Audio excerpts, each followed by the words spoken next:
नमस्कार। विषय विशेष YouTube channel पर आप सभी का स्वागत है। हमारा राष्ट्रीय ध्वज तिरंगा, जिसे देखकर हर भारतवासी का मन गर्व और सम्मान से भर जाता है। तिरंगा सिर्फ झंडा मात्र नहीं, यह हमारे देश का अभिमान और हमारी संस्कृति की पहचान है। यह वह ध्वज है जिसके पीछे हजारों कुर्बानियां हैं। इसके साथ वीरता, त्याग और देशभक्ति की कहानियां और अनगिनत गाथाएं जुड़ी हुई। इस तिरंगे का महत्व सिर्फ 15 अगस्त और 26 जनवरी को फहराने भर से नहीं है, बल्कि अनवरत फहराता हुआ यह तिरंगा हमारी स्वतंत्रता और उन्नति का प्रतीक है। विषय विशेष में बात करेंगे इस राष्ट्रीय ध्वज को डिजाइन देकर भारत को अपनी विशिष्ट पहचान देने वाले महान स्वतंत्रता सेनानी पिंगली वेंकैया की। साथ ही जानेंगे इस तिरंगे के इतिहास और इसके सफर के बारे में, जिसने कई रूप बदलते हुए वर्तमान स्वरूप को हासिल किया है।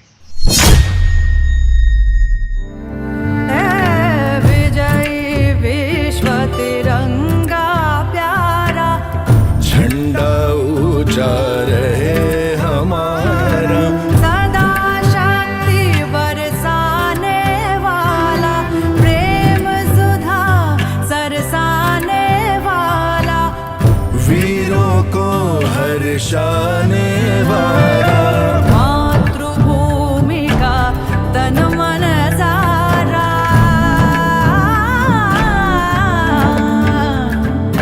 झंडा ऊंचा रहे हमारा।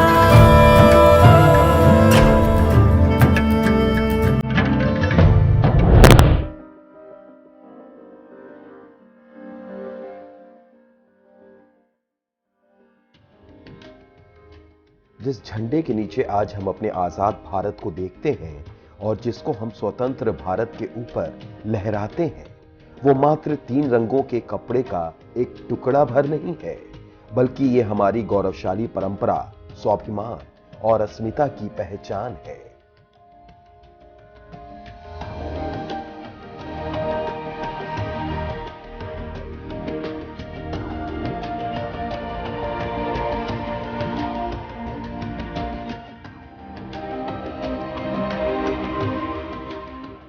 दरअसल एक देश की पहचान उसके ध्वज, प्रतीक और राष्ट्रगान से होती है, जो उसके लिए अद्वितीय होता है। और हमारा राष्ट्रीय ध्वज तिरंगा उन्हीं में से एक है, जो हमें गर्व और स्वाभिमान के साथ जीने की ताकत देता है।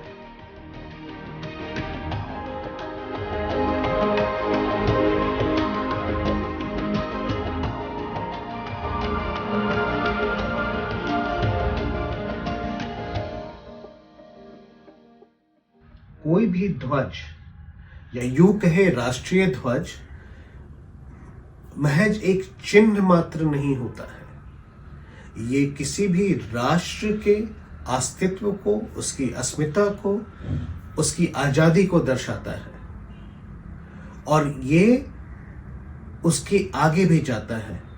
राष्ट्रीय ध्वज के पीछे में एक सोच होती है, एक दर्शन होता है, राष्ट्र के सिद्धांतों के बारे में भी उसमें बातें छिपी हुई होती है। तो हम ये कह ले कि राष्ट्रीय ध्वज महज एक प्रतीक या चिन्ह नहीं है, उसके पीछे एक पूरी फिलॉसफी होती है। जिस तिरंगे को आज हम राष्ट्रीय ध्वज के रूप में फहराते हैं, उसके गढ़ने और बनने की कहानी बेहद दिलचस्प है। इसने बदलाव के कई चरण देखे हैं और अनेक चरणों से गुजरते हुए अपने वर्तमान स्वरूप को हासिल किया है। भारत का ये वर्तमान अतुलनीय और अद्वितीय राष्ट्रीय ध्वज महान स्वतंत्रता सेनानी पिंगली वेंकैया के डिजाइन से प्रेरित है, जिन्होंने आजादी के आंदोलन के दौरान एक ऐसे झंडे के बारे में सोचा जो सभी भारतवासियों को एक धागे में पिरो सके।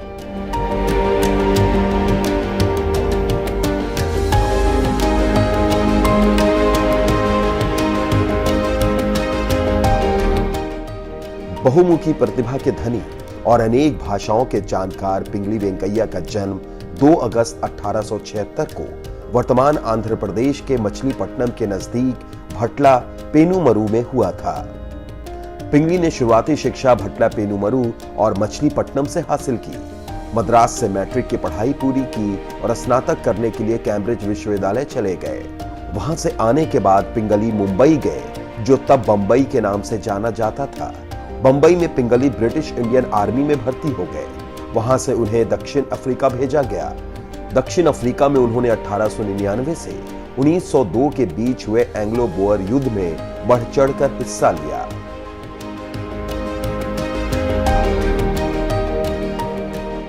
दक्षिण अफ्रीका में रहने के दौरान पिंगली ने देखा कि अंग्रेज सैनिक अफसर भारतीय सैनिकों को ब्रिटिश झंडा यूनियन जैक को सलामी देने के लिए मजबूर करते थे। ये बात स्वाभिमानी पिंगली को बर्दाश्त नहीं हुई। उन्होंने उसी वक्त तय कर लिया कि वे भारत के लिए एक अपना अलग झंडा बनाएंगे। उन्हीं दिनों दक्षिण अफ्रीका में पिंगली की मुलाकात महात्मा गांधी से हुई। पिंगली ने उनसे भारत का अपना राष्ट्रध्वज होने की बात कही, जो गांधी जी को भी पसंद आई और उन्होंने पिंगली को राष्ट्रीय ध्वज डिजाइन करने का काम सौंप दिया। गांधी जी के विचारों से प्रभावित और खुद का राष्ट्रीय ध्वज बनाने की चाह दिल में लिए पिंगली दक्षिण अफ्रीका से भारत लौटे।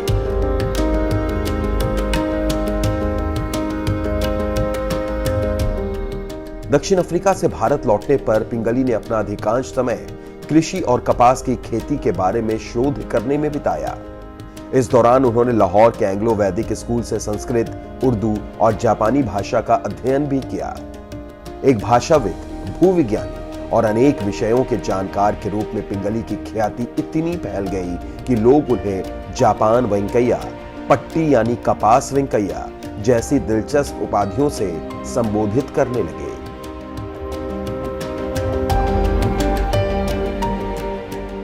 इन सब के बीच पिंगली भारत के राष्ट्रीय ध्वज की संरचना में लगातार जुटे रहे। इसके लिए उन्होंने एसबी बोमान जी और उमर सुमानी जी के साथ मिलकर नेशनल फ्लैग मिशन की स्थापना की।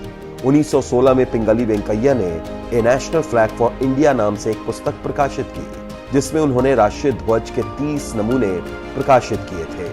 1918 से 1921 के बीच कांग्रेस के सभी अधिवेशनों में वो लगातार भारत का राष्ट्रीय ध्वज अपनाने पर जोर देते रहे।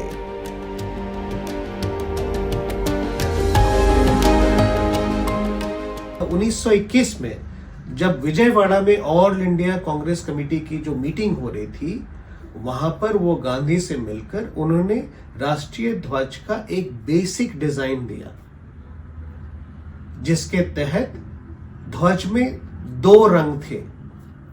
महात्मा गांधी ने उसमें 2 रंगों के अलावा, जो लाल और हरा रंग था, उसके अलावा उन्होंने उसमें एक सफेद रंग जोड़ा। गांधी जी ने उसमें एक चरखे को भी जोड़ा।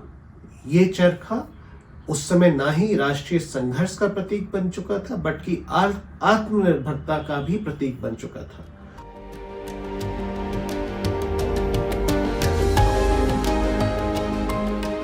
हालांकि ऐसा नहीं है कि पिंगली वेंकैया से पहले राष्ट्रीय ध्वज बनाने की कोशिश नहीं की गई थी। ऐसी कई कोशिशें हुई और अंग्रेजी हुकूमत के दौरान अनेक भारतीयों द्वारा अलग अलग डिजाइन के ध्वज फहराए भी गए। इस तरह की पहली कोशिश 7 अगस्त 1906 को दादा भाई नौरोजी द्वारा पारसी बगान चौक यानी ग्रीन पार्क कलकत्ता में की गई। वहीं दूसरी कोशिश 1907 में पेरिस में हुई, जब मैडम भीकाजी कामा और अन्य भारतीय क्रांतिकारियों ने वहां राष्ट्रीय ध्वज फहराया। इसके अलावा 1917 में होम रूल लीग आंदोलन के दौरान डॉक्टर एनी बेसेंट और लोकमान तिलक ने तीसरी बार भारतीय झंडे को लहराया था। हालांकि इनमें से किसी को भी आधिकारिक रूप से राष्ट्रीय ध्वज की मान्यता नहीं मिली, लेकिन जब पिंगली वेंकैया ने राष्ट्रीय झंडा का नमूना पेश किया तो उसे सहर्ष स्वीकार कर लिया गया और तमाम बदलावों के बावजूद वर्तमान राष्ट्रीय ध्वज पिंगली वेंकैया के डिजाइन से ही प्रेरित है।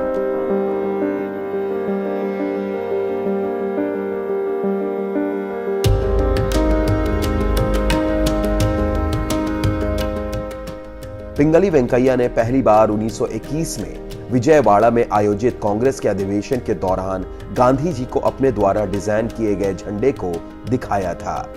खादी से बने इस झंडे का नाम दिया गया था स्वराज झंडा। इस झंडे में 2 रंग थे, लाल और हरा, जो 2 बड़े समुदायों को व्यक्त करते थे। इसमें एक बड़ा चरखा दोनों धारियों के बीच में अंकित था, जो स्वराज का प्रतीक था। गांधी जी के कहने पर पिंगली ने इस झंडे में शांति का प्रतीक सफेद रंग भी जोड़ दिया ताकि भारत के अन्य समुदायों का भी प्रतिनिधित्व हो सके। इस तरह तिरंगे का जन्म हुआ और पिंगली के डिजाइन ने पहली बार भारत और उसके लोगों को एक नई पहचान दी। यह तिरंगा झंडा वेंकैया के नाम से लोकप्रिय हो गया। हालांकि उस समय इस झंडे को कांग्रेस की आधिकारिक स्वीकृति नहीं मिली थी, फिर भी यह झंडा अगले 10 सालों तक सबके लिए मान्य रहा और देश में कांग्रेस पार्टी के सारे अधिवेशनों में प्रयोग किया जाने लगा।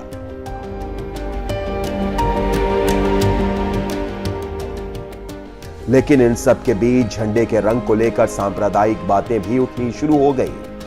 तब 1931 में 7 सदस्यीय एक ध्वज समिति का गठन किया गया। इस ध्वज समिति ने तिरंगे को एक नया रूप दिया जिसे पूर्ण स्वराज कहा गया। इस झंडे में लाल रंग को केसरिया रंग से बदल दिया गया जो सबसे ऊपर था। सफेद पट्टी को बीच में लाया गया और उसके बाद हरा रंग रखा गया। इस झंडे में चरखा नीले रंग का था जो सफेद पट्टी के बीच में बना हुआ था।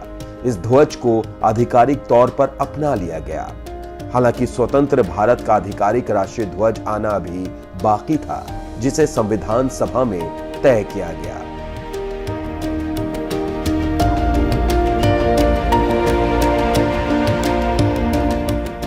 वो 3 रंग जो थे पहले कलर स्कीम में, लाल, हरा और सफेद, उसमें लाल को बदलकर केसरिया कर दिया गया, सैफरन जिसको हम कहते हैं। और महात्मा गांधी ने का जो चरखा जो था वो उसमें एक ब्लू के रूप में, एक ब्लू चरखा जो सफेद बैंड है उसके ऊपर में लाया गया। फिर से एक बार उसके बारे में दोहराया गया। लेकिन जो महत्वपूर्ण बात है जो सांकेतिक तौर पर, वो ये थी कि वो ये बतलाया जा रहा था कि इससे धर्म का कोई लेना देना नहीं है। ये बिल्कुल एक धर्म निरपेक्ष राष्ट्रीय ध्वज था।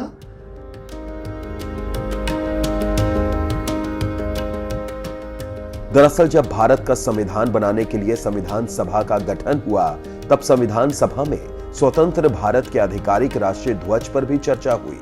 इसके लिए संविधान सभा ने 23 जून 1947 को डॉक्टर राजेंद्र प्रसाद की अध्यक्षता में एक 7 सदस्यीय एडहॉक कमेटी का गठन किया। कमेटी ने झंडे के आकार और प्रारूप पर गहन विचार विमर्श किया। 14 जुलाई 1947 को ध्वज समिति ने अपनी बैठक में यह तय किया कि झंडा ऐसा होना चाहिए जो सभी दलों और समुदायों को स्वीकार्य हो। साथ ही समिति ने महसूस किया कि झंडे के दोनों तरफ से देखने पर चरखा अलग अलग रूप में दिखाई देता है। इसलिए समिति ने चरखे की जगह 24 तीलियों वाला अशोक चक्र का उपयोग करने का फैसला किया।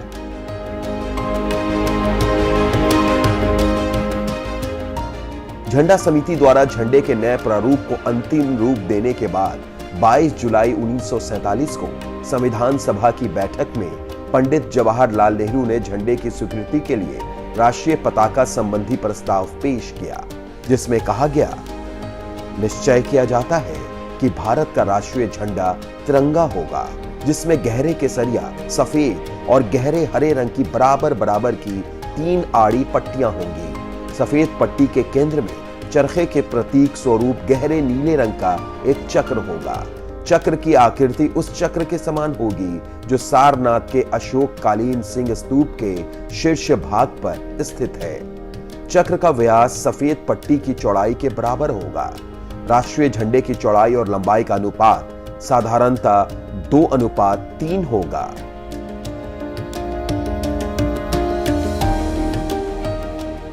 इस प्रस्ताव पर संविधान सभा में खूब चर्चा हुई। देश के पहले उपराष्ट्रपति और संविधान सभा के सदस्य डॉक्टर सर्वपल्ली राधाकृष्णन ने इस तिरंगे की दार्शनिक अंदाज में व्याख्या की। उन्होंने श्वेत रंग को प्रकाश और शांति का मार्ग कहा तो अशोक चक्र को न्याय और धर्म का चक्र बताया जो सदैव चलायमान है और जीवन की गति को दर्शाता है। वहीं केसरिया को त्याग का प्रतीक बताया और हरे रंग का संबंध मिट्टी और प्रकृति से जोड़ा। काफी विचार विमर्श के बाद संविधान सभा में सर्वसम्मति से इस तिरंगे को आधिकारिक तौर पर राष्ट्रीय ध्वज के रूप में स्वीकार कर लिया गया। इसके बाद संविधान सभा के सभी सदस्यों ने आधे मिनट तक अपने स्थान पर खड़े होकर इस झंडे के प्रति अपना सम्मान प्रकट किया।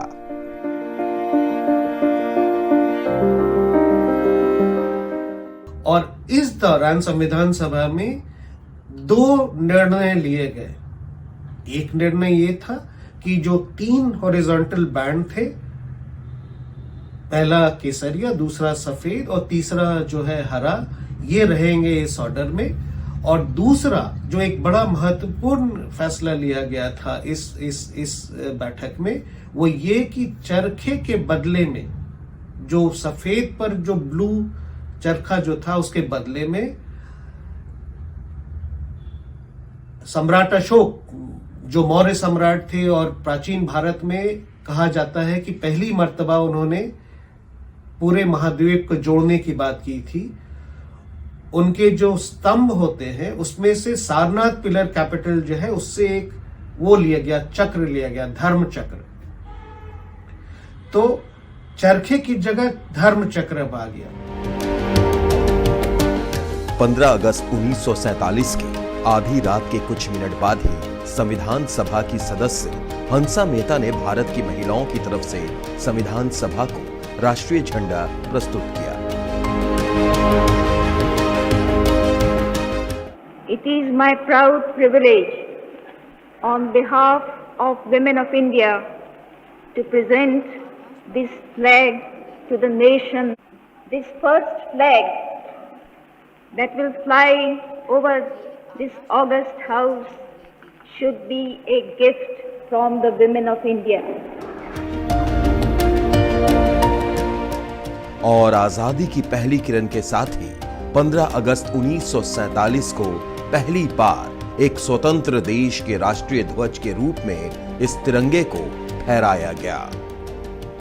इसके साथ ही 15 अगस्त 1947 को तिरंगा हमारी आजादी और हमारे देश की आजादी का प्रतीक बन गया।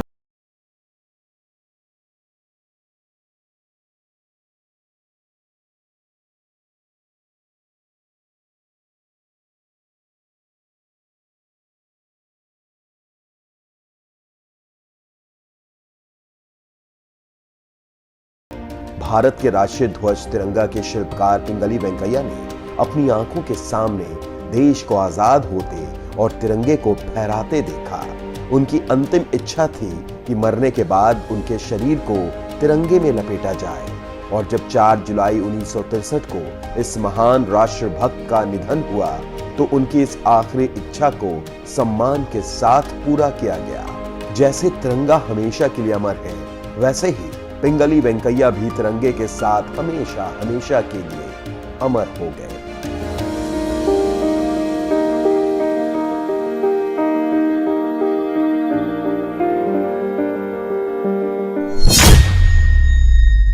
तिरंगा हमारे अभिलाषाओं के विकास का प्रतीक है, हमारे संघर्षों की सफलता है और हमारे त्याग का अंतिम फल। इस तिरंगे ने न केवल भारत को अपनी विशिष्ट पहचान दी, बल्कि अंग्रेजों से लड़ने में स्वाधीनता संग्राम के दौरान देश को एकजुट किया और नित हमें आगे बढ़ते रहने की प्रेरणा देता है। अगर आपको ये वीडियो और इसके कंटेंट पसंद आया तो कृपया इसे लाइक, शेयर और सब्सक्राइब जरूर कीजिएगा। विषय विशेष यूट्यूब चैनल पर हम आपको लगातार राजनीतिक, संवैधानिक, सांस्कृतिक और ऐतिहासिक चीज़ों से रूबरू कराते रहेंगे। अगर आप इन विषयों पर और ज़्यादा विश्लेषणात्मक जानकारी चाहते हैं तो आप हमारे वेबसाइट विषयविशेष.com पर इन्हें पढ़ सकते हैं। अगली बार एक अन्य महत्वपूर्ण विषय के साथ मिलेंगे। तब तक के लिए नमस्कार।